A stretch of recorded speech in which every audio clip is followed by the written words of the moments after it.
Hello, my name is Saul Peru Vilchanazar. Today I go to think about my daily routine. I usually wake up at 6:30.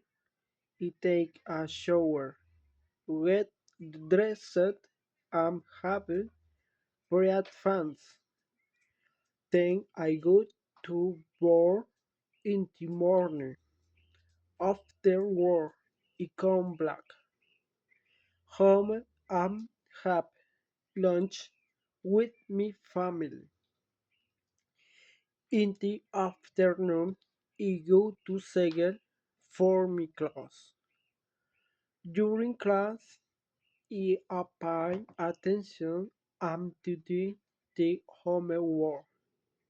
My teacher helps us after class. I come back home, and if the light time is finished, any pending homework or reviewed may not. In the evening, I have dinner with my family.